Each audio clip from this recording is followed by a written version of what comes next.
The scoring title is also going to be fun to see from afar. Yes, Bradley Beal has been having a great year as well. Been holding it down all season long, being that #1 guy. But the streak that Steph Curry is on right now, and the attention to detail, and just being prepared for each and every game, he's on a different level right now. And it's not surprising at all that he's carrying his team and leading, and everybody's following his lead.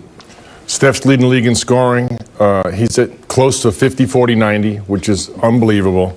Bradley Beal is shooting almost 49% from the field and 90% from the free throw line. So both players, they're great at making contested shots. They figure out defenses.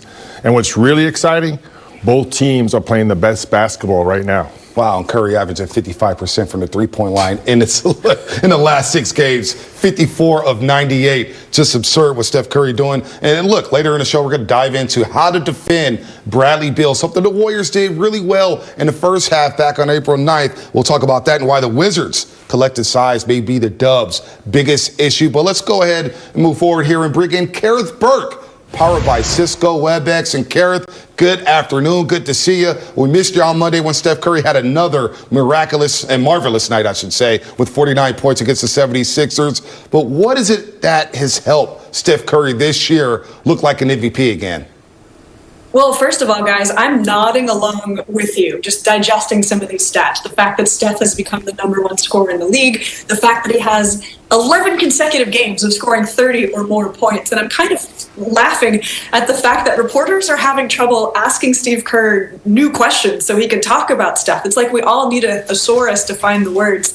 So pregame, I wanted to ask Steve about Steph's conditioning, because what he's doing is not magic. It took a whole lot of work. And yes, he comes from an athletic family, but Steph works his buns off in the summer. And here's Steve's take on all of that.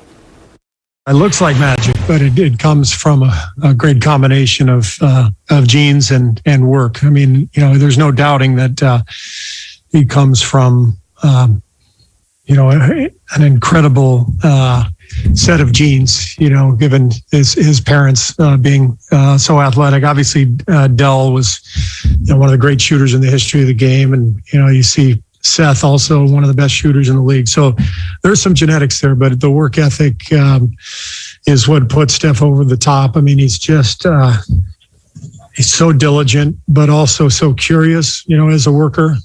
He's constantly pushing the envelope, trying to learn new ways to improve. And a lot of that is stuff that wasn't around when I was playing, sort of neurological training, brain training, connecting the mind and the body. Steve Nash and Rick Celebrini worked together on balance for many years in Phoenix and did some really unique stuff. And now Rick and Steph are putting their heads together and working on similar stuff. So Steph is just always looking for ways to get better and seeking out new information. And that's why he continues to play at the level he is. Brain training, guys. Steph is always on the next level. And he said after the last game, his summers are hard. He ups that intensity to be ready to have performances like this throughout the season. And his quote was, all these things come out during the season because I put the time in. He says nobody really sees that. What we're seeing right now is his place in the record books. Thank you for that, Kareth. There's no doubt that year off last year, only playing 5 games, has definitely helped. And you see the strength, you see the quickness, and you see the jumper is at an all-time high as we continue to talk about Steph and Curry. And look, we know about the points per game. We know about the three-point barrages. And he's been on all these podcasts lately. He joined Rex Chapman the other day. And take a listen to this as Rex Chapman asked Steph Curry a very direct question about the MVP award. Real quick, are you the MVP this year? I mean, I gotta be. Okay. All right. I probably won't get it, but whatever. No, don't say that. Keep going like this, that nobody will be able to. I'm just setting keep this going. I like to be dramatic sometimes, so I'm just setting the table. I know you do. Curry then being very open there as we see the Warriors' remaining schedule. 14 games here. We know about the last 6 at home. So Curry, it feels like, Willie, he does have a shot at that MVP award. Jokic had a monster game the other night against the Grizzlies, but nobody's playing better basketball right now than Steph and Curry. So why not Steph for his third MVP and first since 2016? I think he is the MVP. And this role that he's on is historic. We have never seen a guard play at this level. And most importantly, his team is thriving now. They're going to make a strong run to the playoffs. You notice all the Western Conference teams are starting to worry a little bit. They don't like that play-in situation all of a sudden, and it's all because of Steph Curry. And we talked, Kerith mentioned his conditioning, his commitment, his work ethic, attention to detail, and all that work he puts in is to go on the stage and show off. And he's been doing an incredible job putting on a show.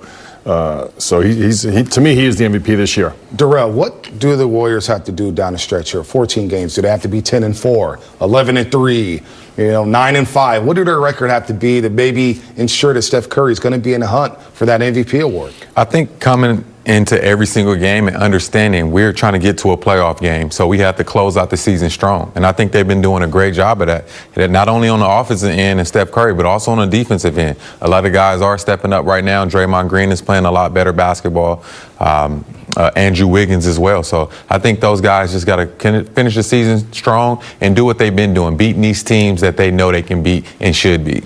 He's playing at an MVP level. Yes, Jokic is a deserving candidate. And 8 items here, starting with the most points by a player tonight. Mully, what you got? Curry gets the whiz? Stephen Curry going for at least 35, minimum. Ooh. Minimum. Rebounds tonight for the Chicago Bulls, Darrell, against the Cleveland Cavaliers. You got to think the Cavs are going to be throwing up a lot of bricks tonight. I'm going to go with that 43. 43, all right. 43 rebounds, not bad there. We'll see about that. Total points between the Suns and the Sixers. What you got, Bully? Sixers scored 96 last game. Let's go 215, 219. All right, I like that. 215-19, there it is. Points tonight for the Warriors against the Wizards. Darrell, you've been on fire. Think the Warriors up, 108, 114? Or they going 115, 119? One more. One more? We going up and more? Let's go. 119. Whatever that is down there, I'm going with 120, 129. No, there we go. I like that. A little high-scoring affair. What about the Wizards' threes against the Warriors? Bradley Beal and company. Westbrook doesn't shoot the three well, but Beal can get hot. Bertans as well. What you got, Mully? We'll go 9-10. 9-10? All right. 9-10. Wizards 3 tonight against the Warriors. What about assists? We know Westbrook's good for about 11 himself. What about the assists for the Wizards tonight against the Warriors, Darrell? I like 20-22. 20-22? Yeah. Not bad there. Bulls, Cavs, winner. Somebody's got to win this game. What you got, Mully? I got the Bulls. You got the Bulls? All right. Bulls over the Cavs and margin of victory for the Bulls tonight. Darrell? Let's go 7-9. 7-9. Yeah, 7-8. 7-8. All right, we'll go 7-8 there. Sixers, Suns. Who wins this game tonight? I'm going to go Suns. All right. Sixers coming off a 96-point effort. Maybe without Tobias Harris and Simmons, we'll go Suns. All right. How much will the Suns win by if you do like the Suns, Darrell? I would say 9-10. Oh, wow. Big road win. Winning going away here. Winning going away. All right, here's our picks right here. Curry, rebounds, the points between the Suns and Sixers. Warriors points, don't forget, you could win $50,000. Download the NBC Predictor app right now, and you get a chance to win $50,000. This Sportsnet Central update is presented by Atlantis Casino Resort Spa Reno. Cue up to Tom Petty, Bully. The Pelicans are free falling here as they lose to the Brooklyn Nets. Kyrie Irving just went off, especially in the last final minutes of this game. 7 points in all.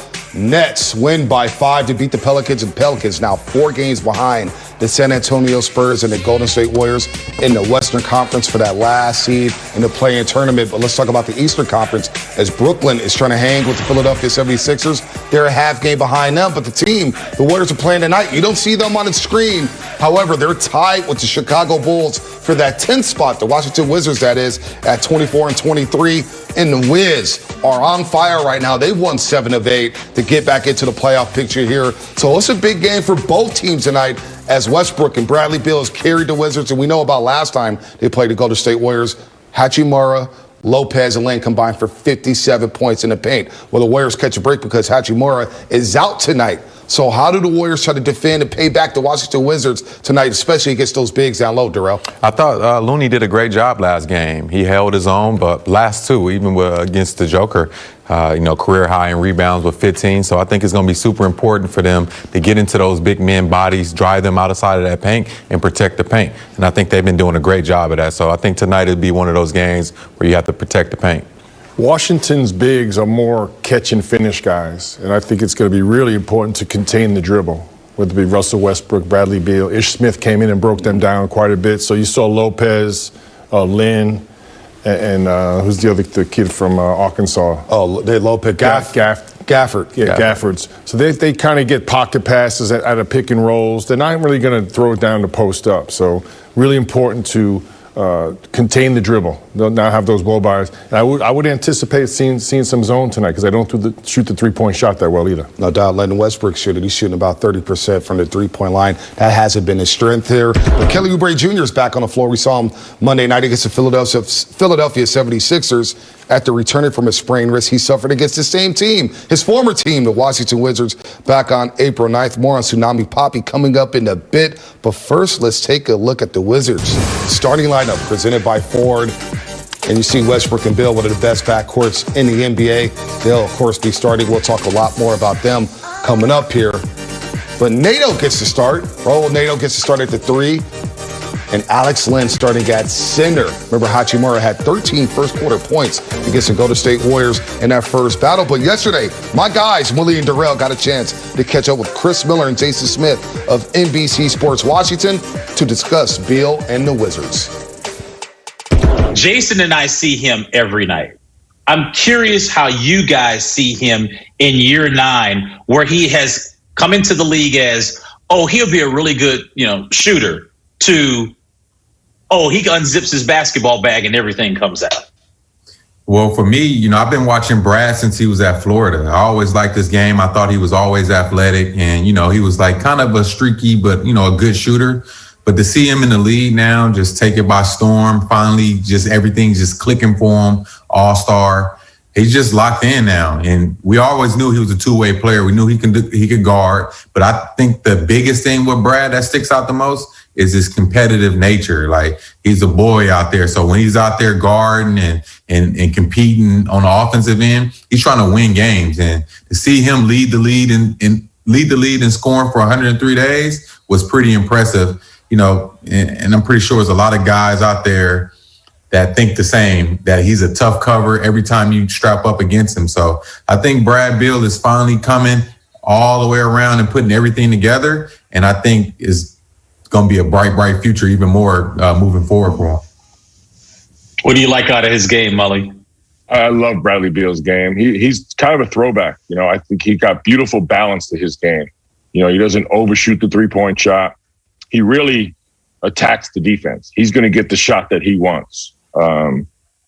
He's an incredible one-on-one player. Much like Steph, he can play off the ball and on the ball. He's physical, athletic, and also much like Steph, he can make contested shots. He's a guy you could play great defense on Bradley Beal, and then you look after the game, he's got 40 points. And you can literally say, we did a good job on him. So he's an explosive scorer. I love the fact, again, I said he's, to me, an old school player, the commitment he's made to Washington. Hey, Jason, do you want to tell Mully and D. Wright about what they're going to see tomorrow with the three-headed centers? You might as well tell them, because Mully probably is like, wait a minute, is this 1980s with Robin Lopez? And then Darrell's probably going to be like, the Gafford kid is like a really athletic guy. And then you got Alex Lit. Mully, we're playing 3 centers, man. Last night, they all played 16 minutes. Oh, wow. Hey, don't be giving away our secrets, man. They're going to take this intel back and give it to Coach. I mean, come on, Chris. Well, it sounds, if you're doing that, you must be playing a lot of zone there, because they're going to struggle in the high. I don't know how they're going to guard that pick and roll, man. They might be flying Jim Boeheim in to teach that 2-3 zone. Gentlemen, thanks so much for your time, man. Great perspective. Let's have some fun and enjoy a great game. All right, let's give a little credit courtesy of our great friends at Provident Credit Union. Looking at the 3-headed monster of the Washington Wizards. Well, 1/3 of that head is not going to play tonight. Rui Hachimura is out. He scored 22 in that first game. Lynn had a monster game, and Lopez. These three bigs scored 39 of the Wizards' 57 first-half points in that contest back on April 9th. They finished with 57 points. And James Wiseman had a solid game, 18 and 6. But Draymond, Wiseman, and Looney really struggled with the bigs and how powerful they were. And they got great position in the post, especially Robin Lopez. And a lot of those were offense created by their teammates, by their guards, by Russell Westbrook, Bradley Beal. Raul Neto will play tonight. He's an underrated guard. Yeah. Pocket passes, catch and finish in the paint. You don't have to worry about so much direct post-ups, but their spacing and the dribble penetration is how they scored. All right, Darrell, how do the Warriors expose these bigs tonight out there at the nation's capital? Hey, I think putting those big guys in a lot of high pick and roll. We saw with Embiid to end the game, and right here you see Steph has been seeing every single defense. And Mully mentioned this in the beginning of the season that the screen should be a little bit higher. And right there, the screen was a little bit higher. It was kind of a miscellaneous play, but he still got the shot off. And you see Denver's strategy push Steph to his left. You see that they're trying to do something, but anytime Steph sees a big, that's a fish out of water. Once you got your hands down, as my boy Mark Jackson said, hand down, man down. That's three. And right here, taking his time, Draymond set a great screen. Embiid, he's not even in the defensive stand. This drives coaches crazy right here. Not up enough, and we know Kurt shoots the ball as soon as he gets off the bus. And they held this till winning time, and here Steph gets to his right hand on his brother, so his brother messed up the backyard scouting report. Gets to his right hand, and here again, fish out of water. Big man out by the three-point line. He looks guarded. That's not guarding Steph Curry. You have to be up into his right and tight, and then you just got to say a prayer. As Shaq said, your former teammate, that's barbecue chicken, bully. When the big is out there, the three-point it's a big barbecue. Yeah, it's a big everywhere. Barbecue. All right, he's a walking triple-double. One might say you can't stop him. You can only hope to contain him. But we'll tell you how the Dubs have to D-up Russ when Warriors pregame live returns. Live starts right now.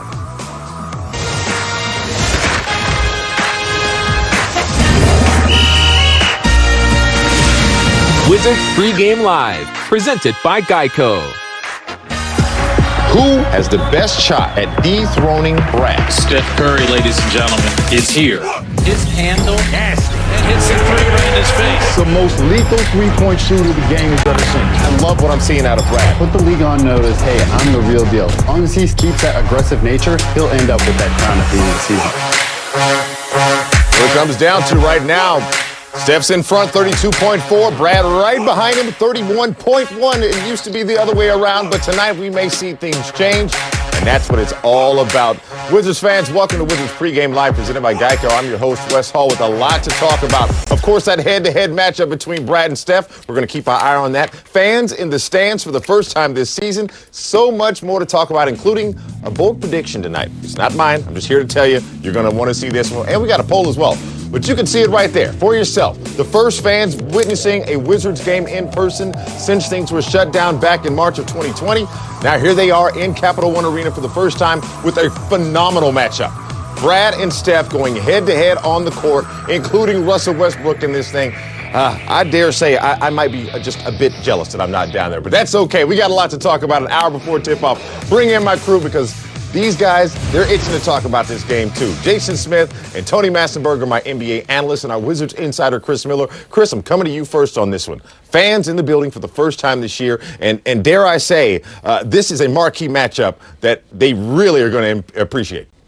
You know, the marquee says National Basketball Association, but the storyline under that is the top two scorers in the league are about to go face up. First time they played about 10 days ago, but this is a little bit different. The Wizards have won 5 games in a row. They are in the midst of the play-in. Right now, the Golden State Warriors, as Steve Kerr said just a couple of moments ago, playing their best basketball of the year. They're going to square off. Fans are in the building for the first time since March the 10th when the New York Knicks were in town in 2020. I'm sure they're all excited about it. I know the players and the coaching staff are excited just to hear people on their side cheering for them as opposed to that ambient noise that's been in there. So it's going to be an exciting night. Beal versus Curry. Can't wait. That's what it's all about. And Jason Smith, to his point, talking about Wizards experiencing fans for the first time. Is it fair to assume that there might be some butterflies? That's exactly what they're going to feel because they're not normally having fans in there this entire season. So you kind of get used to the empty arena feel. But now that there's going to be people in the stands, oh boy. Back to a home court advantage because before, it didn't matter if you were on the road or if you were at home. You didn't have anybody in the stands to cheer for you or cheer against you. Now that you have some people actually cheering for you, it is going to be a fun time down at Capital One Arena. You know what's funny about this, Tony Bassenberg, when you think about the fact that DMV fans have watched this team travel to other areas and have their fans there. This is DMV fans' first chance to see Russ and Brad together on the court together. It's their first time, and boy, what a time to be a Wizards fan. When you talk about that backcourt that the Wizards have, one that was struggling a little bit early because clearly we found out about Russ's injury, and ever since then, he has taken off and been the Russ that we all know him to be. So the Wizards fans have an opportunity to see Mr. Triple-Double himself, OG Triple-Double I call him, and Bradley Beal fight it out with Steph Curry for the scoring title. So you got sort of a really double entendre of things going on right now. You get to view a great all-star backcourt with the Wizards, and you get to see two of the elite scorers in the game in Bradley Beal and Steph Curry duke it out for the scoring title. You talk about so many different things going on. Tonight's definitely one of those games where I'm like, leave me alone. I got to watch the game. Whether you're at home or at the stadium, don't bother me right now. I'm watching the game tonight. But guys, let's head down to Capital One Arena. Our very own Alexa Shaw is down there getting the up close and up to the minute reaction of not only fans and their excitement, Alexa, but the players are excited too, am I right?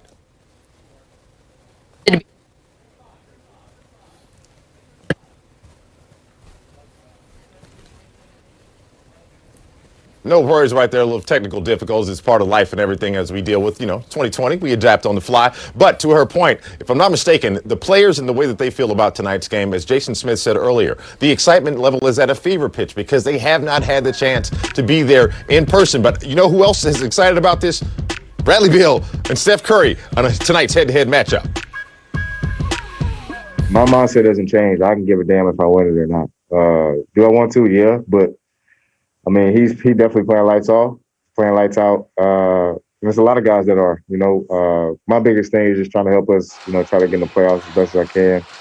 Finish off the year injury-free and hopefully continue to play well. If I lead the league in scoring by the end of the year, magnificent. It's definitely another achievement that I'll be proud of. But I won't lose sleep if I don't.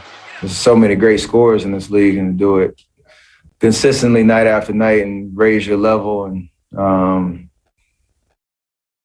do it for the full length of a season, that does mean something. So it's not anything you press for really, but maybe I got a shot at it. You hear it from those guys themselves. They understand, sometimes we're like, are the players watching the box score? Are they seeing what's going on? Yes, they see it in real time, and they appreciate the prowess of their opponent. But again,